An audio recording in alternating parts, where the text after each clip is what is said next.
Hello, my name is Ken Schaefer, and I wrote the program Marriage Armor, trying to apply the armor of God to marriage. My AI personalities, Alexander and Isabella, will explain the program and how it applies the armor of God to marriage, and they will give some application and comment about the program and just give you the sense of how they see the program. Now, when they have finished the program, I will come back on and make a few comments and then close the program. So from this point on, we're going to go ahead and have Alexander and Isabel present the program. Hey there, and welcome to this deep dive. We're going to be taking a close look at a really unique approach to building stronger relationships. It is unique. It really is focusing on the idea of marriage armor, a concept you might find surprisingly relevant even if you aren't particularly religious. I'm Alexander. And I'm Isabella. We're AI personalities created by Ken Schaefer, a marriage enrichment educator who spent decades helping couples build stronger, more fulfilling marriages. That's right. And the foundation of Ken's work is this fascinating idea of marriage armor, which takes the biblical concept of the armor of God found in Ephesians chapter 6, verses 10 through 18. That's right. And applies it to the challenges couples face today. Yes. What's fascinating about this approach is how Ken takes this ancient metaphor for spiritual protection and turns it into a practical guide for safeguarding your relationship. Each piece of armor, as described in Ephesians, has a corresponding element in marriage armor. Okay, so walk me through this. What are these different pieces of armor and how do they translate into a marriage context? Let's start with the helmet of salvation.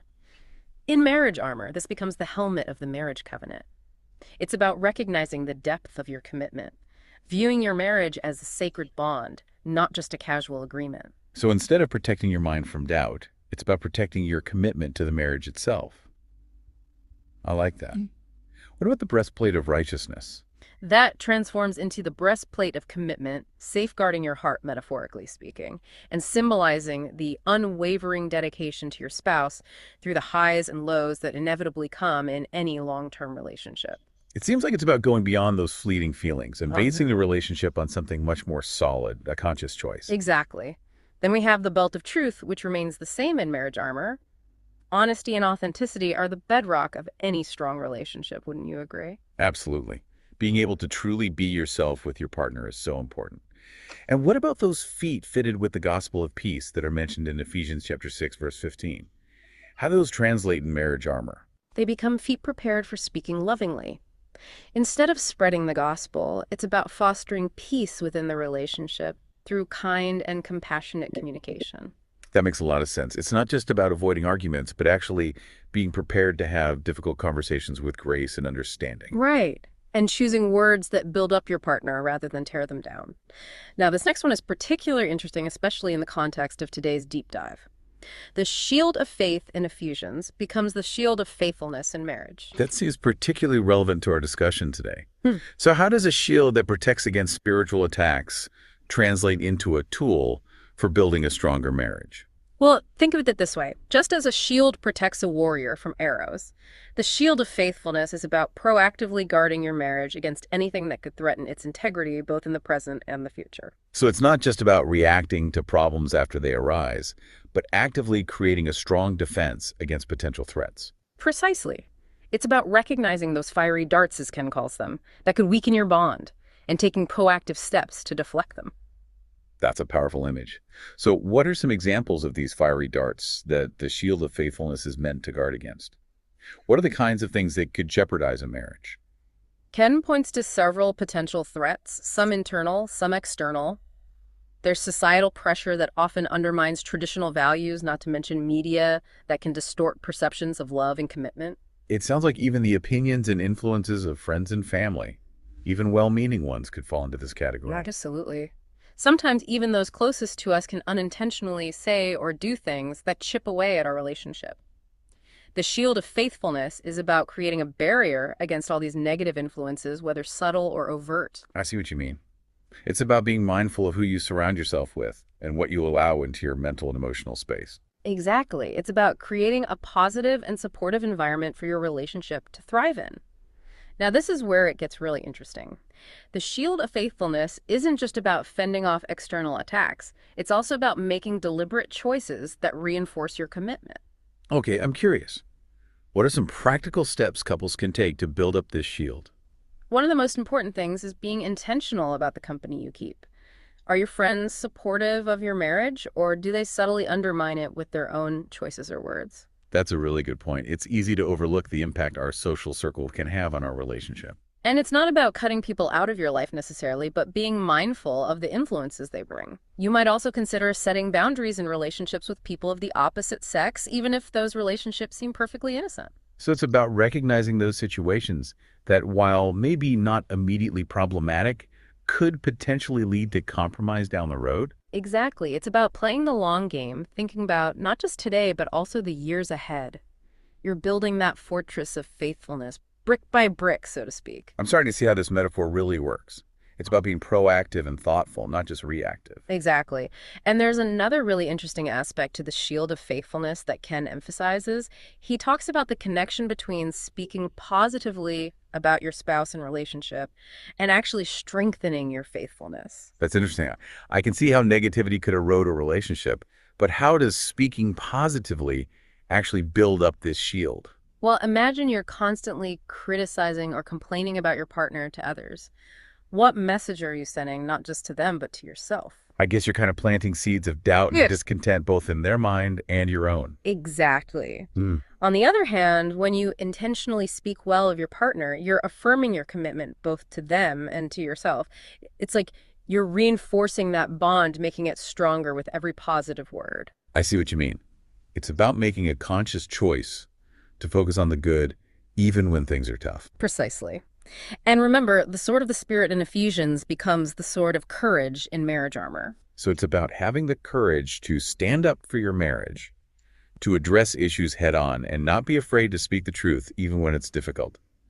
But before we go further into the sword of courage, I think we should spend more time focusing on the shield of faithfulness, since that is the focus for our listener today. We will revisit the other elements of the marriage armor in future deep dives for our listener. I agree. This is a crucial part of Ken's teachings, and it deserves a deeper exploration. He actually uses a story from the Bible to illustrate the dangers of deceit and the importance of being truthful in a relationship. It involves Isaac and Rebekah, a couple who found themselves caught in a web of lies and manipulation. Have you heard this story, Alexander? I can't say that I have. What happened? Well, Isaac and Rebekah had twin sons, Esau, and Jacob Esau, the older son, was a hunter, a rugged outdoorsman. Jacob the younger was more of a homebody. Their father Isaac favored Esau, while Rebekah favored Jacob. As Isaac grew old and his eyesight failed, he decided to give his blessing a kind of spiritual inheritance to Esau.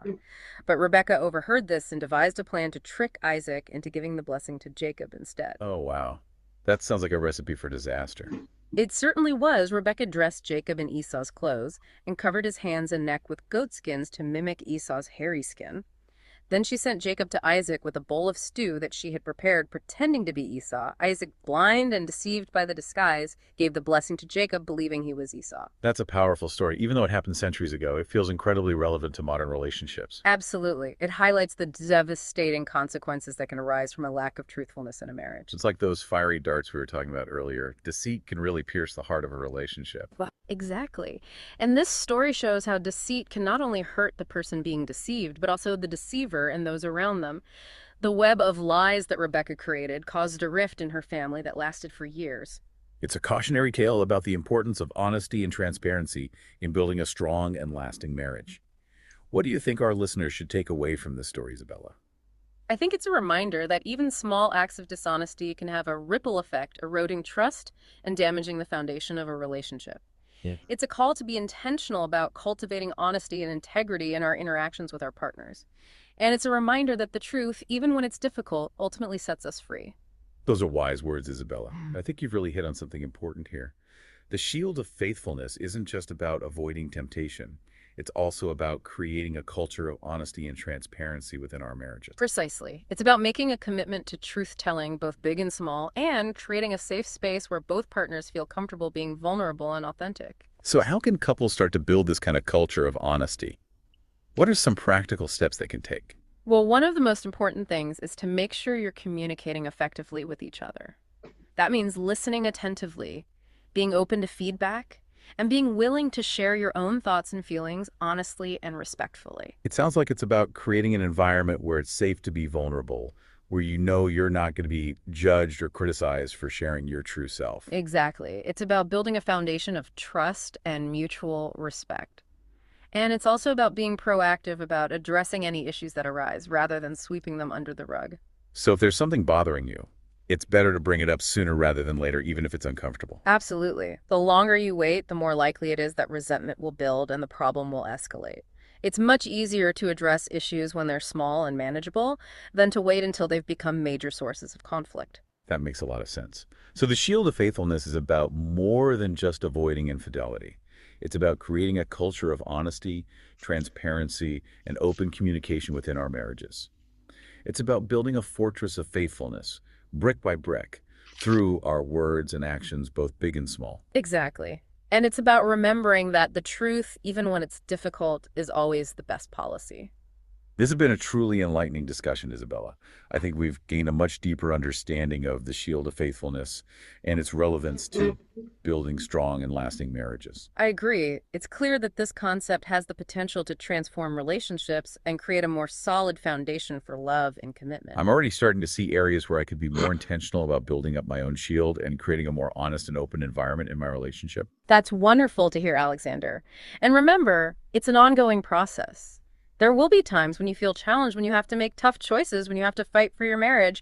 But with the shield of faithfulness as your guide, you'll be well equipped to navigate those challenges and emerge even stronger on the other side.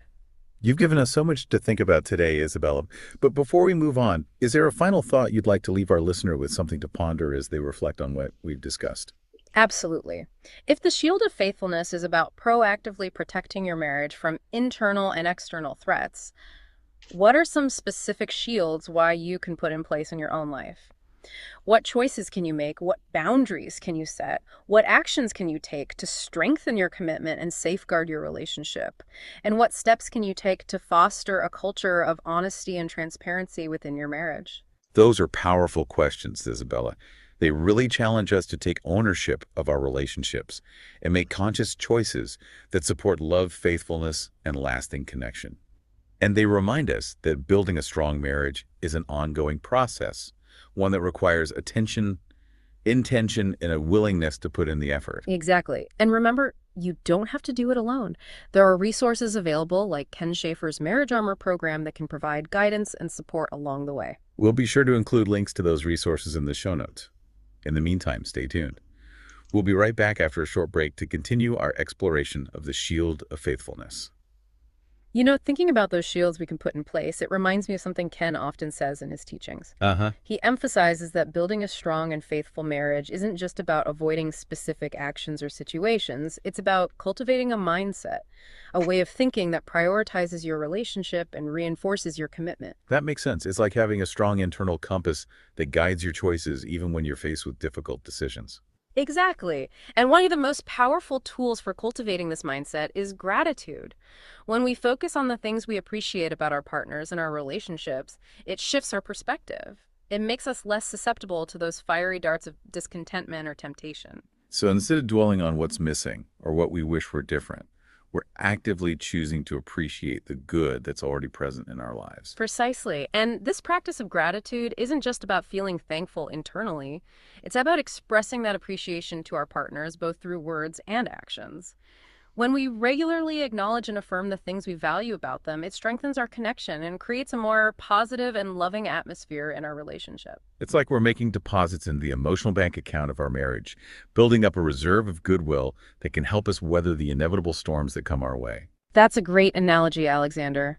And those deposits don't have to be grand gestures or expensive gifts. It's often the small, everyday acts of kindness and appreciation that have the biggest impact. A simple thank you for making dinner, a heartfelt compliment on their appearance, a thoughtful note left on the pillow. These small gestures can speak volumes about the depth of our love and appreciation. It's about being intentional, about noticing and acknowledging the good, rather than taking it for granted. Exactly. And the beautiful thing about gratitude is that it's a practice that benefits both the giver and the receiver. When we express gratitude, it not only strengthens our bond with our partners, but it also boosts our own happiness and well-being. It's a win-win situation. And speaking of win-win situations, I think it's worth mentioning that cultivating faithfulness in a marriage isn't a one-sided effort. It requires both partners to be actively engaged or committed to building that shield together. Would you agree, Isabella? Absolutely. Marriage is a partnership, and like any successful partnership, it thrives on mutual respect, communication, and shared goals.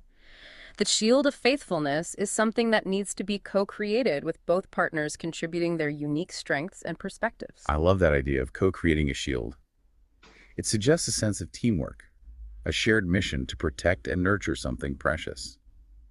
What are some ways couples can work together to build up this shield, practically speaking? Well, one of the most important things is to have regular conversations about your relationship, both the good and the bad.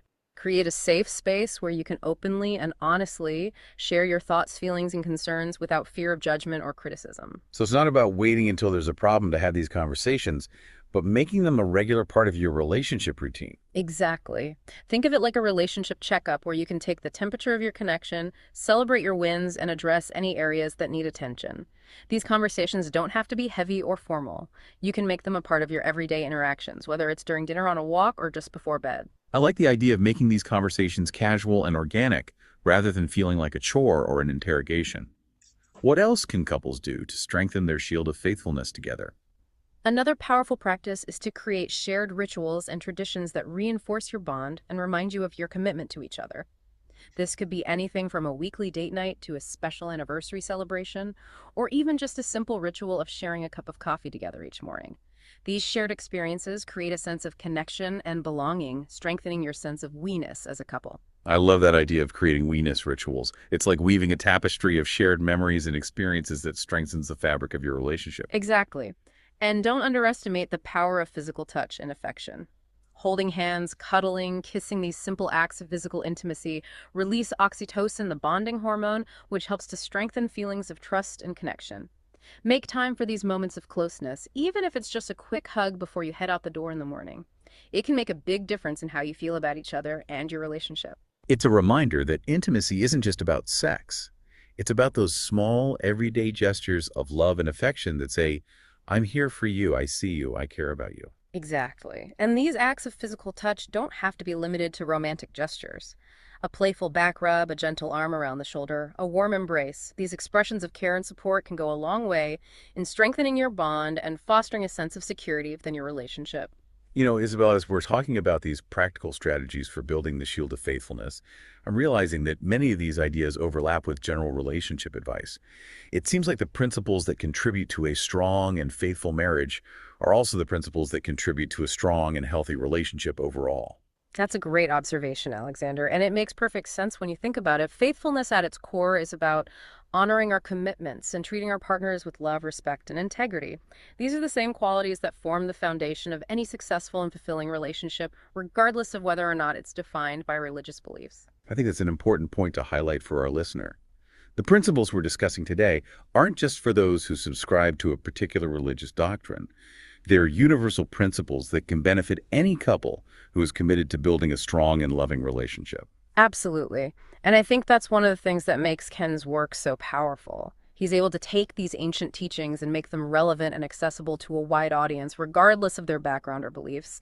He's tapping into something fundamental about human nature and our desire for connection, belonging, and lasting love. And speaking of Ken's work, I'm curious to know more about his background and what led him to dedicate his life to helping couples build stronger marriages. Can you tell us a bit about his journey, Isabella? Of course, Ken's passion for marriage enrichment stems from a combination of personal experience, professional expertise, and a deep-seated belief in the transformative power of relationships.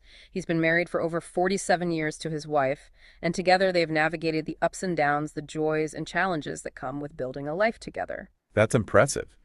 It sounds like he brings a wealth of firsthand knowledge to his work, not just theoretical ideas. Absolutely. He's not just talking the talk, he's walking the walk. And in addition to his personal experience, he has a strong professional background in marriage enrichment education. He's a certified marriage educator and has worked extensively with couples, both individually and in group settings, for over 3 decades. Wow, so he really is an expert in this field. It sounds like he's combined his personal passion with his professional expertise to create something truly special. Exactly. And he's incredibly passionate about sharing his knowledge and experience with others. He's developed various programs and resources over the years, all aimed at equipping couples with the skills and knowledge they need to thrive in their relationships. And of course, one of his most notable programs is Marriage Armor, which we've been discussing today. What I find so fascinating about this program is how he's taken the concept of the armor of God, a spiritual metaphor, and applied it so effectively to the realm of marriage. It's a brilliant approach.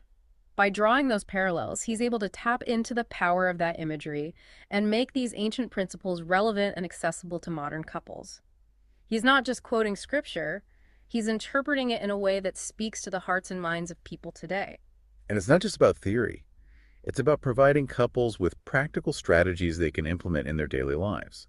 It's like he's giving couples a toolkit for building a strong and resilient relationship. Exactly. He offers concrete advice on communication, conflict, resolution, intimacy, and all the essential elements of a healthy and fulfilling marriage. He doesn't shy away from the tough topics, but he always approaches them with a sense of hope and optimism. It's like he's saying, yes, marriage can be challenging, but it's also incredibly rewarding. And with the right tools and mindset, you can create a love that lasts. Precisely. And one of the things I admire most about Ken's approach is his emphasis on being proactive and intentional in our relationships. It's not about waiting for problems to arise. It's about creating a solid foundation from the start and continuing to nurture that foundation throughout the journey. That reminds me of something we were discussing earlier about the importance of having regular conversations about your relationship, even when things are going well. It's about staying connected, checking in with each other, and making sure you're both on the same page. Absolutely. It's like tending a garden. You can't just plant the seeds and expect them to flourish without any effort. You have to weed out the threats, provide nourishment, and create the right conditions for growth. And the same is true for our relationships. They require ongoing care and attention if we want them to thrive. It's a journey, not a destination, as they say. And it sounds like Ken's work provides a roadmap for that journey, a guide for navigating the inevitable twists and turns that come with building a life together. Exactly.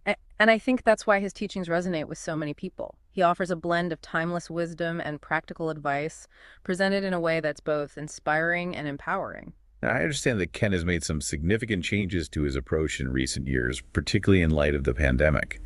Can you tell us a bit about that? Yes. Like many of us, Ken had to adapt to the challenges of the pandemic, and he found a way to make his teachings even more accessible to couples. So he embraced the power of technology. Exactly. He shifted from in-person workshops to an online format, creating a series of short, engaging videos called 60-Second Marriage Tips. That's brilliant. In today's fast-paced world, bite-sized content is often the most effective way to reach people. It certainly is. And these short videos make it easy for couples to incorporate his teachings into their busy lives. They can watch a video while they're having their morning coffee or taking a quick break from work. Precisely. And by making his content free and readily available online, he's expanded his reach exponentially. He's democratized access to marriage enrichment resources. Exactly. He's removed the barriers of cost and location, making it possible for couples anywhere in the world to benefit from his expertise. And he's done all of this without compromising the quality or depth of his teachings. Absolutely. He's still providing valuable insights and practical advice, just in a more concise and accessible format. It's amazing how he's been able to adapt and innovate, even after decades of experience in this field. It speaks to his passion and dedication to helping couples thrive in their relationships. And it's a reminder that learning and growth are lifelong pursuits. Precisely. We can always find new ways to improve our relationships and deepen our connection with our partners. Now, these 60-second marriage tips cover a wide range of topics, but there seems to be a recurring theme in many of them. Can you tell us a bit about that? Yes. Many of his tips are based on biblical principles, drawing on the wisdom and guidance found in Scripture. That makes sense considering the whole foundation of marriage armor is rooted in the armor of God. Exactly. He sees a deep connection between spiritual principles and relational health. And he believes that the Bible offers valuable insights into building strong and lasting marriages. And he's not just quoting scripture. He's interpreting it in a way that's relevant and applicable to modern couples. Precisely. He's taking these ancient teachings and making them come alive in a way that's relatable and practical. For example, he talks about the importance of looking for the needs of your spouse and putting those needs before your own based on Philippians chapter 2, verses 3 and 4. That's a powerful message. It's about shifting our focus from self-centeredness to other-centeredness, a key principle in any healthy relationship. And he emphasizes the importance of listening attentively and empathetically to our partners based on James chapter 1, verse 19. That's so crucial. Effective communication is the cornerstone of any strong relationship, and listening is a vital part of that. He also reminds us to speak kindly and tenderly to our partners, recognizing that words have the power to hurt or heal based on James chapter 3, verses 5, 6, and 10. That's a reminder we all need from time to time. Words can have a lasting impact, and it's essential to choose them carefully, especially in our most intimate relationships. And he encourages couples to prioritize physical intimacy based on 1 Corinthians chapter 7, verses 3 through 5. Physical touch is a powerful way to express love and connection, and it's an important part of a healthy and fulfilling marriage. It's fascinating how he's able to weave these biblical principles into his teachings, making them both practical and inspiring. It's a testament to his deep understanding of both scripture and relationships. This has been a truly enlightening discussion, Isabella. I think we've gained a much deeper understanding of Ken's approach to marriage enrichment and the importance of proactively guarding our relationships, both from external threats and from the internal doubts and insecurities that can sabotage us from within. I agree. And it's clear that his passion for helping couples build stronger marriages shines through in his work. It's inspiring to see how he's taken ancient wisdom and made it relevant and applicable to modern relationships. Definitely. And I think the concept of marriage armor provides a powerful framework for couples to navigate the complexities of marriage and build a foundation of love, commitment, and faithfulness. Well, this deep dive has certainly given me a lot to think about. But before we wrap up, is there a final thought you'd like to leave our listener with? Something to ponder as they reflect on what we've discussed. Absolutely. We've talked a lot about the external threats to marriage, the fiery darts that can chip away at our commitment and connection, and the practical steps we can take to build up our defenses. But what about the internal threats? The doubts, the fears, the insecurities that can sabotage our relationships from within? That's a powerful question, Isabella. What are some of the inner armor strategies we can cultivate to strengthen our resilience, boost our self-esteem, and foster a deeper sense of self-love? That's where we'll pick up in our next segment. Stay tuned. We'll be right back after a short break to explore this crucial aspect of building a strong and faithful marriage. It's fascinating to think about the idea of inner armor. In the context of marriage, we've been talking a lot about external threats and how to build defenses against them. Yes. But as you pointed out, Isabel, sometimes the biggest battles we face are the ones within ourselves. That's so true. So how can we cultivate that inner armor you mentioned? What are some practical strategies for strengthening our self-esteem and fostering a deeper sense of self-love? Because I think you're right that inner strength is essential for weathering the storms that inevitably come in any marriage. Well, one of the most powerful things we can do is to practice self-compassion. Right. Instead of beating ourselves up for our mistakes or shortcomings, we can learn to treat ourselves with the same kindness and understanding that we would offer a close friend. It's like that saying, you can't pour from an empty cup. If we're constantly criticizing and judging ourselves, we'll have nothing left to give to our partners. Exactly. Self-compassion is about recognizing that we're all human, we all make mistakes, and we're all worthy of love and acceptance flaws and all of it. It's about silencing that inner critic and replacing it with a voice of kindness and encouragement. I could see how that shift in mindset could have a ripple effect, not only on our own well-being, but also on our relationships. Absolutely. When we feel good about ourselves, we're more likely to show up in our relationships with confidence and authenticity.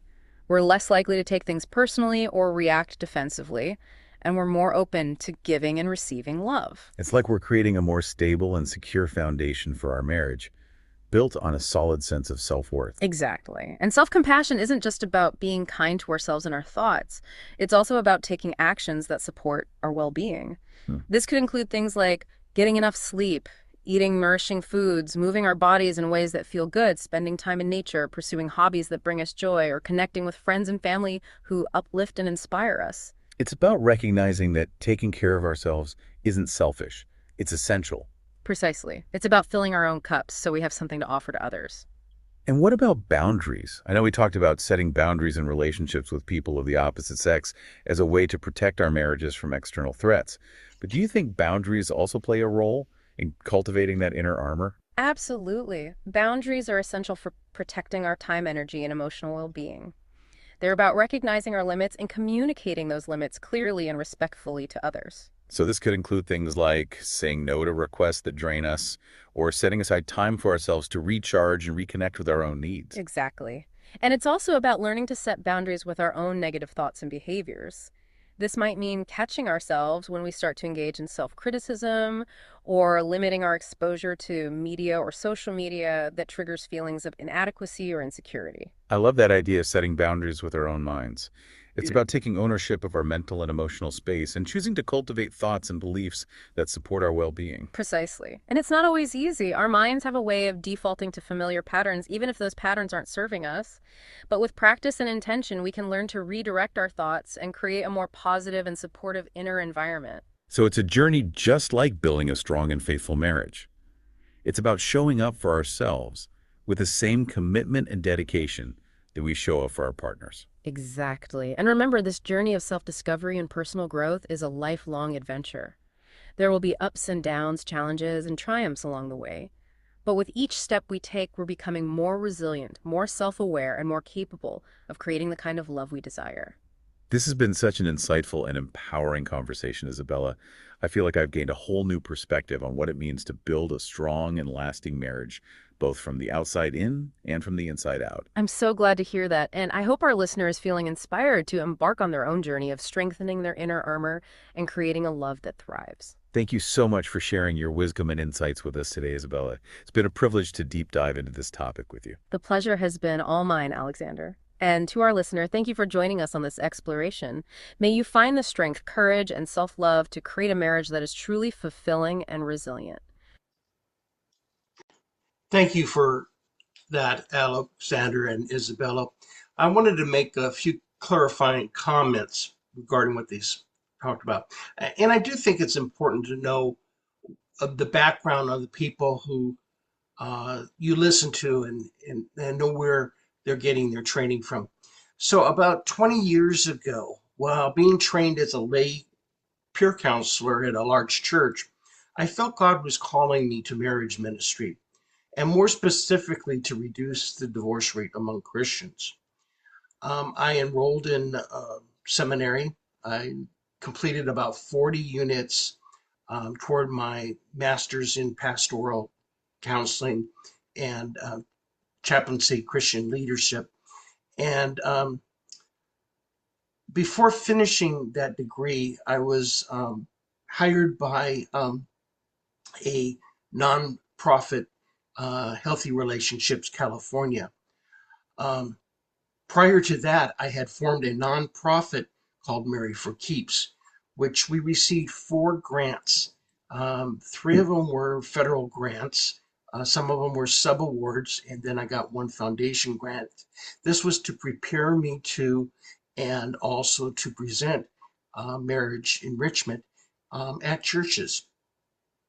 So then I worked for 6 years at Healthy Relationships California.